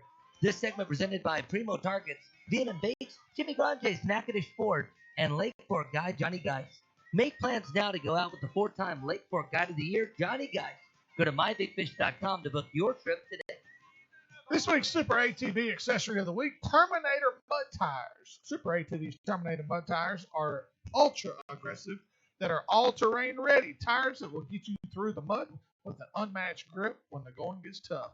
The strong center lug design makes them surprisingly smooth, and angled tread diverts mud away from the improved grip and traction. Another great feature is the built-in rim guard to protect wheels from dings and dents. To find the right size Terminator tires for your ATV, go to superatv.com. You know, if you hunt, fish, do anything outdoors, if you're a property owner of Yeah. any kind, I mean, you got to know that in the South, the wild hog population is out I of don't think control. it's just in the South. It's probably not, but it's so prevalent in the South, the feral hog, wild hog population. And if you're not one of those tofu eating, tree hugging, PETA loving, skinny jean wearing Spotted people, owl saved my life. you know that we have to do something about it. Certainly. And we all try to shoot a hog during deer season, but that's minute. But we've got a group of people up here in Bossier, North Benton, who has for the last 10 years has been making an effort to put a dent in the wild hog population with of all things, a hog hunting tournament. And on the Primo hotline, we have Gary White. How you doing, buddy? I'm doing great. Gary, tell us. I didn't even know until last year. I didn't even know that this was going on. What's the name of this event, and how did it get started? It's called the Pretty Creek Hog Golf Tournament, and it started 11 years ago by a group of guys, Michael Warner, Jake Bird, Dane Oakley, and Hollis Grisham. And okay, Repeat the name of it again for us, because I think our phone was breaking up at that time. What was the name of the Pretty Creek Hog Golf Tournament. Pretty Creek? Is that right? Pretty Creek? Okay. Yes. And where does somebody read more about this if they wanted to take part? I put my name out with my phone number, and then they can call me, and then when they call to ask about the tournament, we'll get their email address and send them the rules and regulations by email. well, I tell you, go over the format of the tournament. I understand it's a team deal, but tell us how many days it is, how many people on the team, how they have to catch the hogs. Oh, you got to catch them. You can't just kill them. No. Okay. It's like a fishing tournament. Okay. You got to have a live well. Catch them, Do you have a dead hog penalty? But tell us first off the format. Okay, it's a 4-man team, and they can have 2 helpers in or the landowner. And each team enters, their entry fee is $300 a team, and they have to be entered before the starting time of February the 21st of this year at 3 p.m. So, that's and the tournament, it's approximately 48-hour tournament. In other words, they have to weigh in. They have to be at the weigh-in in Cypress, Lafayette recreation area at 3 p.m. on Sunday. Be ready to weigh in there. Okay, wait a minute. Whoa, stop. You pull up at Cypress Lake Recreation Area where you got all these families out there camping, and you got a cattle trailer full of wild feral hogs. Yeah. I bet you are the star attraction when you pull in, are you not? It draws a pretty good crowd. I bet it does. A couple hundred people come to the weigh-in, yeah. So how do you weigh a hog and count to 10 after you've done it? Still got all your fingers. We have a small chute that the trailer backs up to, where it's constructed of wire where the spectators can see the hog when they come off the trailer. And then they go on to the scales. It's just instead of old cattle scales, like the way cows on. And then after they're weighed, each individually, we weigh them one at a time. And then after that, they go on to the buyer's trailer. You put them back on the stringer then, right? Yeah, exactly. What's the biggest hog you've ever had come across? That's a great question. Yeah, what's the biggest one? This year, the big bar, which is the Dutch male or sow, she weighed after this sow, she weighed 267 pounds. What's the biggest you remember ever weighing? A team, I think it was year before last, all-girl team. An all-girl team brought in a 4 hog that weighed 330 pounds. Wow. These are all girls. I'm gonna tell you right now. Yeah. When they say no, they mean no. Don't mess with You them. don't have to worry about them at the prom. No, Ain't nobody The getting problem is if they say yes. lucky. That's when you got a problem. but Gary, what are the rules on this? How you got the team? You got 48 hours, and you only weigh. I would have thought you weighed in twice, Saturday and Sunday, but you only weigh in once. But what are the? How can you catch these hogs, and how can you not catch them? Okay, they have to be caught with dogs. Dogs. So no previous dog or trap dog, fin dog is allowed. So, each one of these teams, have their own set of dogs, and that's how they have to catch them. They have to bring them in alive. They have to be able to walk across the scales on their own. So, Can't have drunk hogs. The people at the hogs. No alcohol. Gotta be able to walk across the stage on his own. Hey, he's got a little wobble, but he's gonna make it. Okay. So Gary, tell me this: when it's all over with, because our issue in Louisiana is hog eradication. That's one of the most important things that we're looking at, and we're not getting any closer. Do these hogs then, at the end of the tournament, do they meet their maker? You said a buyer. They got a buyer. Oh, they. So ultimately, they will meet their maker. No? yeah. Yes. Yeah, I've had numerous buyers throughout the years, and some of them, one buyer he took them to slaughter, several buyers they took them to slaughter, others take them to a high fence area. Matter of fact, this year they were bought by Twitter Matlock from up out of Plain Dealing, who has a hog wallet outfitter, and he sells hog hunting. Okay. So, are you making a dent in the hog population in Northwest Louisiana? I mean, are you having any more troubles finding hogs than what you did 11 years ago?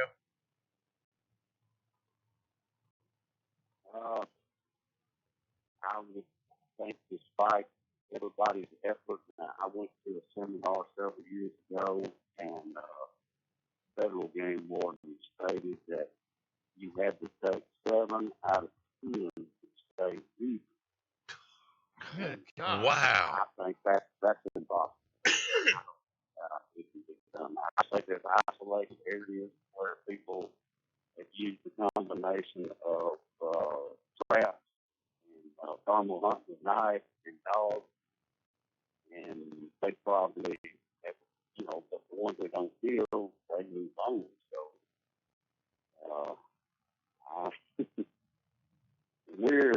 we're not eradicating, but we're trying to do our part.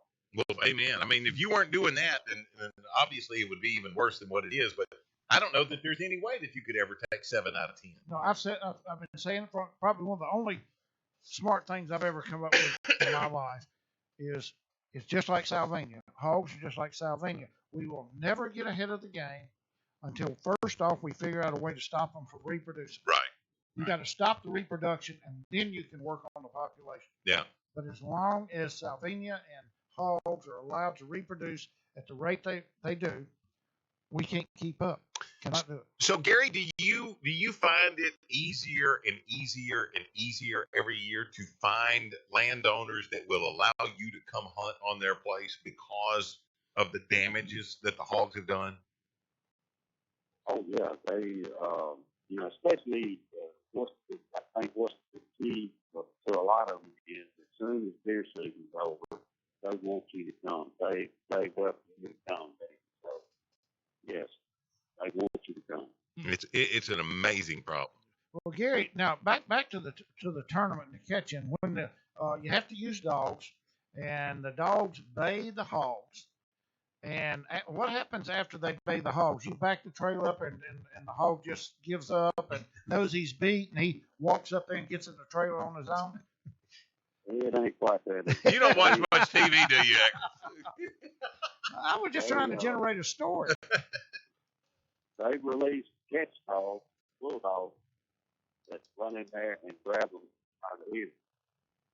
And then when the bulldogs happen and the hunters run in there, grab my back leg, put them on their side, and they put hobbles on them. Hog down. Yeah. Is the hobble rope or is it chain or cable? What is the hobble? It's a strap. It's a real sturdy nylon strap with rings on it, and when you put the hobbles on them, you hobble the legs, and then you pull the legs up together with a rope. A lot of times they'll take that hog and if they ain't loading right in, they'll just lay him on his back with his feet up in the air where he can't get back to his feet. If he gets to his feet, he can get those hobbles off. They'll just kind of relax and fall off. So that's to keep the hobble tight to keep them secure. But usually that's where the helpers come in. Helpers come in, they load the hog in a little trailer or whatever place they have, and then they drive it back out to where their big trailer is, and they unload them in the big trailer for holders, for them making the contest. Okay, Gary, real quick, we got to wrap it up. Who won the tournament, and how much weight did they have in 48 hours of gouging and gouging and running and roping hogs? Okay. The team that won the heaviest prize was the team of Murphy Collins, Jacob Gibson, Cody Capon, Cody Robinson, with the helpers of Jake Poe and Josh Kelly. They brought in 23 heads, and they weighed 3,614 pounds. 23? Is that what you said? Yeah, 23 pigs. And they weigh 3,600 pounds. That's a 150-pound average. Dude, that's some. And they won the heaviest prize with a little over 1,000 pounds with the heaviest prize. They won big four, which weighed 237 pounds, and then they won big stringer with the 23 heads. Have you ever been bit? You ever been bit by a hog, Gary? We were hunting several years ago, and I took a little nick on the leg. You'll remember that from now on, won't you? Oh, yeah. You can over there lay it out on the ground, you have to tie it or whatever, just stay away from the head. Yeah.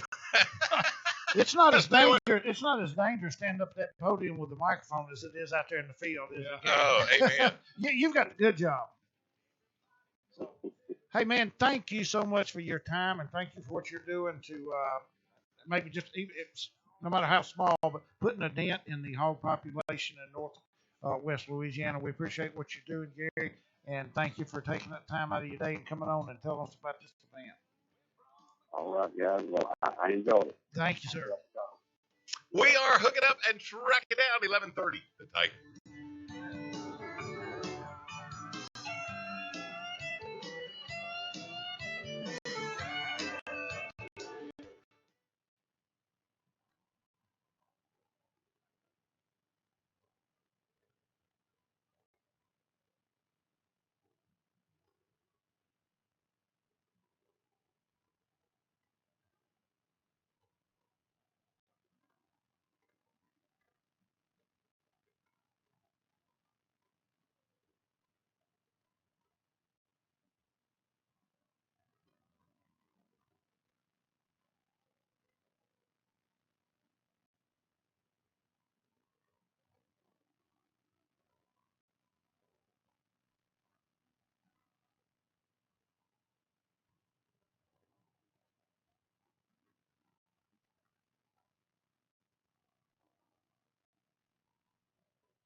Thank you for tuning in today, and just maybe you picked up some tips and information that'll make you a better outdoorsman. This final segment presented by Candyman Pet Lodge Nichols Department Stores, Cypress Knee Outdoors, Bass Champs, and Lost Frontier and RV Park.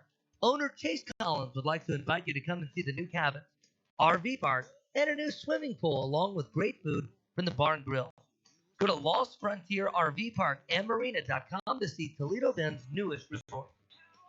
Here's your Iowa best times to fish. This weekend is rated as fair as we're coming off a full moon. Warmer temperatures this week have definitely warmed up the shallows, which has the bass moving up. There's a good chance of rain this weekend, with a best chance going to be on Friday. Temperatures will reach the lower 80s and lows only dipping into the upper 60s. That's going to bring that water temperature up. I'm telling you. Best times are going to be late afternoon, Friday, 3:38 to 6:38 p.m. Sunrise 7:27, sunset 7:21. Saturday, 4:32 to 7:32 p.m. Sunrise 7:25, sunset 7:22. Sunday, 5:27 to 8:27 p.m. Sunrise at 7:24, sunset 7:23.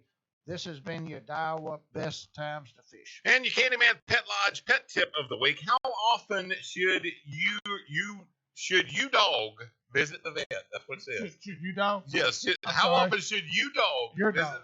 You dog need to go to the vet, generally speaking. You need to make it there about twice a year. Some regular checkups are needed to ensure your dog is doing well. The vet will perform a physical exam and let you know if there are any problems. Other than that, there are a few more specific requirements. For example, you need to take your dog to the vet whenever it's time for a vaccine or another procedure, more commonly in older dogs or those in poor health conditions. But always trust your instincts. If you think there's something wrong with your dog, go see a vet as soon as possible. This has been your Candyman Pet Lodge tip of the week. There's something wrong with Mike. You know what? I gotta. I was hungry for lunch. Now I'm not hungry anymore. I gotta tell you one thing. I enjoyed Gary Weiss, the Hog Man, as much as I've enjoyed anybody on the show in the last 3 or 4 months. And I'm going to explain that. When you're putting on a hog tournament, never once have you ever had one of the fish you were weighing in try to take your arm off. Yeah. As compared to a bass tournament. Big Mike can get banned every once in a while. Well, okay, It doesn't result in stitches. No, never has. But I'm gonna tell you this. I see why they do it in February. Yeah. They're doing it at Cypress Lake Park. Yeah. Can you imagine if they did that in July? Oh my gosh. There's And not a lot wait a of minute, they got soccer moms. They got a big beach full of scantily clad women out. Yeah. Can you imagine how much skinny dipping there would be if some of these entries got accidentally loose? Got loose. Yeah. There'd be some people in the water. Oh Lord. I want to go to this weigh-in next year. Next year, find out We when. need to do that. Next year, find out what it is. It shocked me that they only weighed in once because when you run these hogs with dogs and then you catch them, you hobble them, you put them in a trailer, you got to take care of them. Because they'll die. You got to have water for them. That's one thing about when people catch them in traps. If you don't get to them in a matter of hours without water, they're not going to make it. Yeah. Which is okay that the hog dies. Yeah. They all need to die. But you'd rather them die humanely. It's like losing your big bass dying in a tournament. Yeah. You don't want that to happen. Yeah. Right. So, I'm just wondering, do they have water troughs in their tanks? But he did say something else. He said you can't bring a hog that has been previously caught. How do you know whether that hog's been previously caught? I can't tell you if I caught a bass that was No, not they're talking about having hogs in a pen out in the Oh, woods. okay. yeah. Okay. Right. And Okay. load Can't them come out up. of a pen. Okay.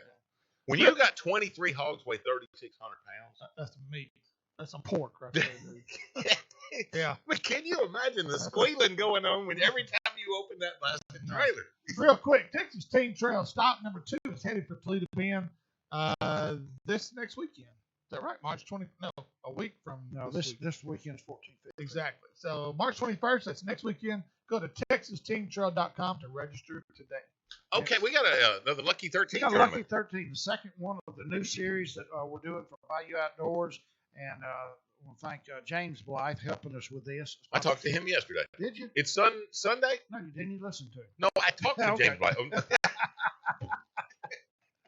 James is talking. And James Black's one of the funniest guys I have ever been around. We were at Bayou yesterday, and I was rolling.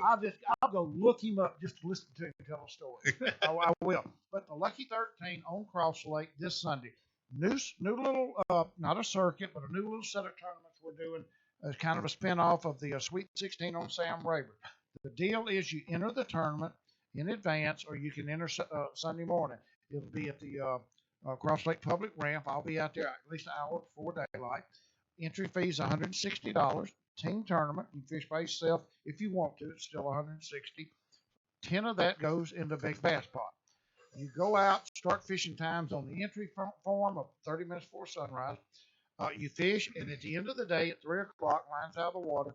If you've got 13 pounds, or you think you've got big bass, you come to the scales. Make the drive. If you don't, you know you're not going to finish in the money, so there's no coming to the scales and standing around for 30, 45 minutes to find out that you were 1 or 2 places out of the money.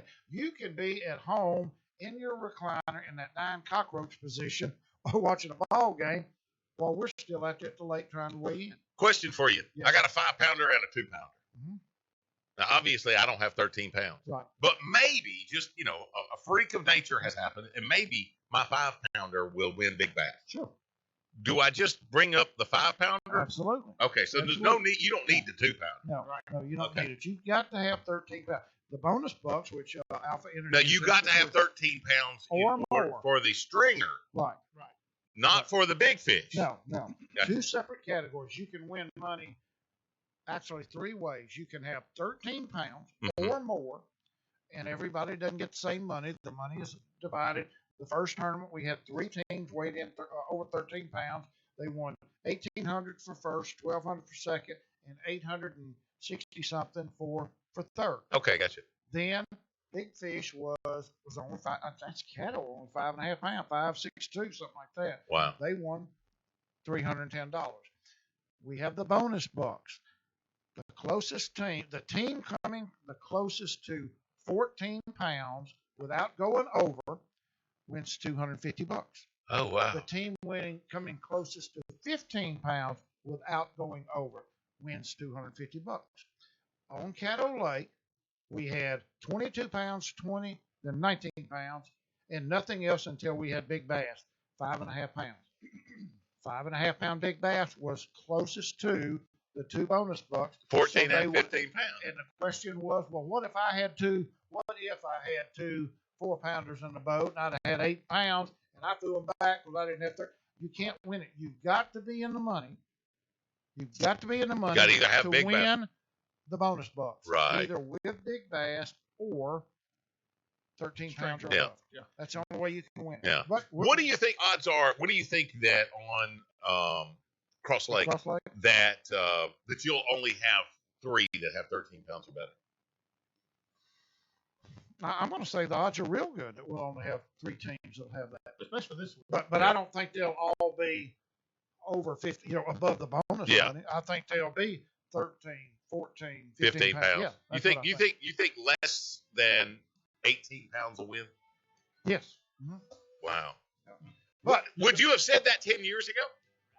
No. I wouldn't have said it last year. Yeah.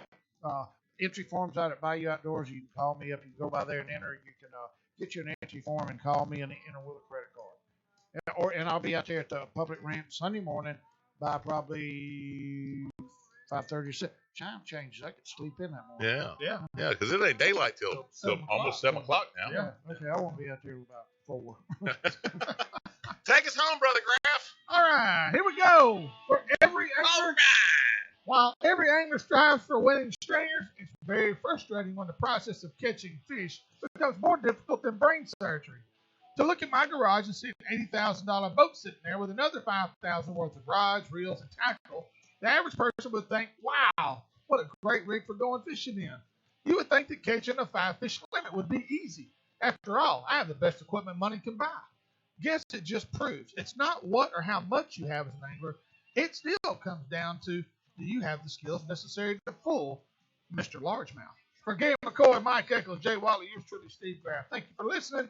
Tune in Saturday morning at 6 o'clock right here on AM 1130 The tiger for more. Hooking up, tracking down.